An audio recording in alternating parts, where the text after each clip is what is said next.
Fala galera, bom dia, boa tarde, boa noite. Estamos aqui para apresentar o nosso trabalho 1 de Termodinâmica 2 do curso de Engenharia Química da UERJ.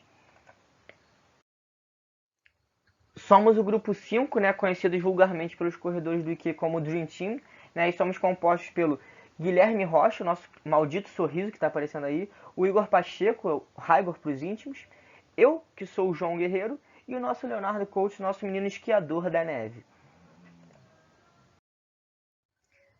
Bom, no trabalho a gente vai falar um pouco sobre equilíbrio de fases, então a gente, para dar uma pincelada, trouxe aí um diagrama de fases, né, onde a gente vê os estados da matéria. Só para dar aquela recapitulada, vapor e gás, a única diferença é que gás não pode ser liquefeito por compressão, por isso que ele está depois do ponto crítico que a gente está vendo aqui. E nessa região acima do ponto crítico, a gente tem a região de fluido supercrítico. Né? Então, que é uma região onde a matéria se comporta de uma maneira um pouquinho diferente do que a gente está acostumado. Né? Se a gente sair do gás para o líquido, passando por esse caminho, a gente não vai ver uma mudança de fase de fato. Né? Aqui, do vapor para o líquido, passando por essa linha roxa que a gente está vendo, a gente tem a mudança de fase, a gente tem equilíbrio de fases. Beleza? E por último, a gente tem aqui também o nosso ponto triplo. Né? E o que a gente quer estudar, na verdade, é o equilíbrio de fases, aí, esse equilíbrio líquido-vapor que a gente está vendo, beleza? Então aí, vamos dar uma olhada nisso. Bom, aí aquela linha roxa, ela se torna o quê? Ela se torna esse envelope dentro da linha rosa, né? Então a gente tem aqui o seguinte, né? Todas as fases direitinho, né? E aí, aquele equilíbrio de fases que eu comentei com vocês. Lembrando que a gente tem aqui também, olha, né, a nossa isoterma, né? Então a gente pode fazer uma isoterma aqui, até que ficou bonitinha. E aí, lembrando que aqui dentro do envelope a temperatura é constante e a pressão também. Nessa temperatura, qual que é a pressão? É a pressão de saturação do líquido, né? E aí aqui vai mudando a composição do líquido do vapor de acordo com a pressão e com a temperatura que a gente está vendo. E é justamente isso que a gente quer ver, essa composição, como ela vai mudar. Né? Só que aí para um binário que a gente vai ver agora. Beleza? Lembrando que aqui a gente tem um ponto de inflexão também, que novamente é o nosso ponto crítico. E acima dele a gente tem aquela isoterma que a gente está mais acostumado, que parece a isoterma de um gás ideal. Ok? Então, vamos continuando aí. Esse aí é o gráfico que a gente vai estar querendo montar e a gente vai estar querendo fazer, né? Ele está numa temperatura constante, né? Então, se a gente tem temperatura constante e a pressão vai aumentando, pô, como a gente viu no gráfico anterior, a gente tinha o quê? Embaixo vapor e em cima líquido. E é exatamente o que a gente vai ter agora, né? Então, a gente tem aí, novamente, o nosso envelope de fases e o líquido em cima e o vapor embaixo, beleza? Então, é um gráfico desse tipo que a gente vai estar querendo mostrar aí para vocês no futuro. É, vamos ver aqui o seguinte. O que é essa curva marrom, né? A gente sai do líquido para chegar no vapor. Então aqui a gente está formando a nossa primeira bolha. Se a gente forma a nossa primeira bolha, isso aqui é o que? É a curva dos pontos de bolha. E aí eu saio, continuo descendo, e essa curva aqui é o que? Ela é a curva onde desaparece a última gota. Se desaparece a última gota, é a curva dos pontos de orvalho. Beleza, galera? E aí a gente tem aqui as composições, né? Tanto a composição líquida, que é o X, como a composição do vapor, que é o Y. E aí, se eu tenho aqui o zero de X1, essa pressão aqui é a pressão só de 2, né? Então, é a pressão de quê? De saturação de 2. Analogamente, essa outra pressão aqui é a pressão de saturação de 1. E é um gráfico com esse jeitão aí que a gente vai estar montando. Bom, como é que a gente vai fazer isso? A gente vai usar a lei de Raul modificada, né? A gente sabe que a gente tem a lei de Raul, só que ela tem muitas limitações. E a modificada, ela aumenta essas limitações, né? Não deixa a equação ser tão limitada.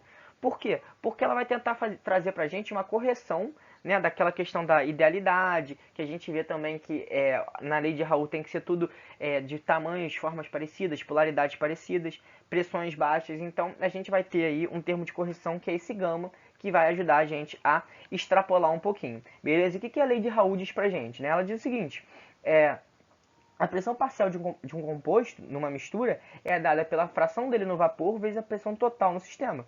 Né?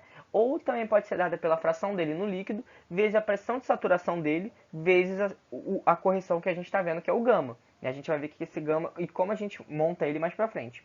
E aí a gente tem também a equação de Antoni, que vai funcionar para a gente relacionando a pressão de saturação com a temperatura que a gente está trabalhando. Beleza? Onde A, B e C são constantes que mudam de substância para substância. Bom, então vamos falar do modelo de gama. O que a gente escolheu foi o Non-Random to Liquid, né?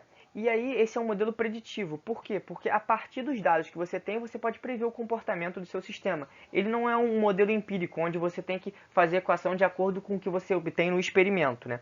E aí esse modelo ele já tem algum número de parâmetros. Ele tem 3, né? 2 desses parâmetros são relacionados à interação química dos componentes e o outro parâmetro é relacionado com a questão da aleatoriedade de onde as moléculas podem estar. Como assim, guerreiro? Aleatoriedade, molécula? Então, é porque esse modelo ele já é um pouco mais avançado. E aí, ele vai trazer pra gente a questão da composição local, né? Vamos lembrar aqui que é composição local. Cara, imagina que a gente tem uma mistura AB, né? AB aí, laranja, azul. E aí, seja 50%, 50%. Só que se você dá um super zoom em uma parte delas, você vai ver o quê? Que uma parte, por exemplo, pode não ter 50%. Aqui nesse caso tem um sexto, na outra também. Mas se eu desse um zoom maior ainda, tipo assim, aqui ó, vamos supor, eu dou um zoom aqui, pode ser 2/3. Ou se eu dou um zoom só aqui assim, pode ser 100%. Então, as moléculas elas não são arrumadas uniformemente, por assim dizer, né? Elas estão ali aleatórias. Então, é isso que esse modelo traz pra gente. Por isso que ele é tão importante. Beleza? Então, continuando aqui.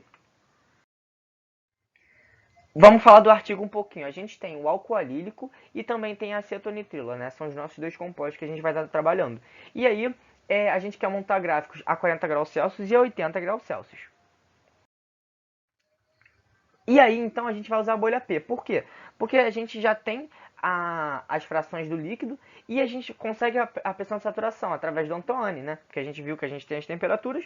Então, o que a gente vai fazer? A gente vai calcular a pressão total através disso aqui, né? Como é um binário, seria x1 gama 1 P1 mais x2 gama 2 P2, né? Vai fazer isso aqui, vai conseguir calcular a pressão total. A partir da pressão total, a gente vem e calcula o Y1 e o Y2 e vê se eles somam 1 aqui só para a gente garantir. Beleza? Então é isso que a gente vai fazer. Bom, aqui a gente tem a nossa tabela no Excel, né? E aí esses aqui são os dados fornecidos pelo artigo, né, pra gente. E aí o que a gente quer? A gente quer prever como vai comportar a mistura aqui no Y1 e Y2. Beleza? Como eu falei, a gente usa o modelo NRTL, o GE a gente não vai usar agora, tá? E aí esses aqui, né, são aqueles parâmetros que eu falei, o tal 1 e 2 e o tal 2, 1, que fazem a questão da interação química, e o alfa, que faz a questão da aleatoriedade, que a gente calcula aí o G a partir disso, beleza? Os taus e o alfa já foram dados pra gente, tá bom? Pelo artigo, para 80 graus Celsius e para 40 graus Celsius, que a gente vai ver ali no lado, e aí a gente calcula a partir disso o G, né? Como a gente está vendo aqui, né? Através da equação que a gente está vendo, beleza? E aí o G1 e G2 a gente calcula através do G1 e G2 e do X1 e X2, que a gente está vendo que os gamas são funções de X, a gente vai calcular o gama, né? E aí a gente calculou através de Antoine, só que pelo termosolver, a gente não calculou pelo Excel, a gente calculou pelo termosolver as pressões de saturação.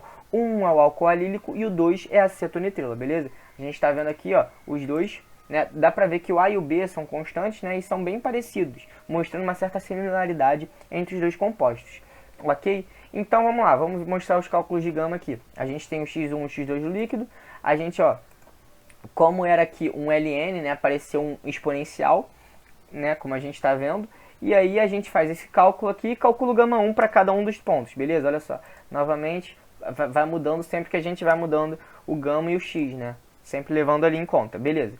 E aí, se a gente tem o x e o gama, a gente tem a pressão de saturação, a gente pode fazer aquele somatório que eu falei e calcular as pressões totais, olha só. X gama pressão de saturação de um mais X gama pressão de saturação do outro. E aí a gente consegue a pressão total do sistema em cada um dos pontos. Beleza? E a partir disso a gente calcula o Y1 e o Y2. Né? O Y1 aqui ó, é o X novamente, X gama Psat, né? Sobre o P, que é a pressão total. E aí o Y2 a gente pode simplesmente fazer um menos o outro, ou poderia fazer o X gama Psat, só que para o 2 também. Daria exatamente a mesma coisa. Beleza? Então a gente fez isso aqui, calculou todos esses valores, né? E achou o nosso querido gráfico aqui, né? Bom, se aqui eu tenho fração, né? E aqui é 0, aqui é 1, sendo que 1 é a menor pressão, que é a da acetonitrila, que é de 52. Então essa aqui, ele está sendo em função da acetonitrila, seria X2, Y2, beleza? Então aqui quando a gente não tem nada de acetonitrila, aqui a gente tem a pressão de saturação do álcool alílico, que é o 1. Ok, galera? Então a gente conseguiu aí montar o nosso gráfico para temperatura em 80 graus Celsius. Reparem o seguinte, uma coisa interessante, a pressão aqui ela é menor que um ATM, né? 97 kPa, que é 97 e pouco, que é o máximo, né? É menor que um ATM, ou seja, está em vácuo, está uma pressão bem baixa, beleza? Só para a gente manter isso em mente, né? E novamente aqui o tal foi dado, né? A gente calculou pelo ThermoSolver novamente, só que para nova temperatura de 40 graus Celsius. O procedimento foi exatamente o mesmo que a gente fez aqui, vocês estão vendo?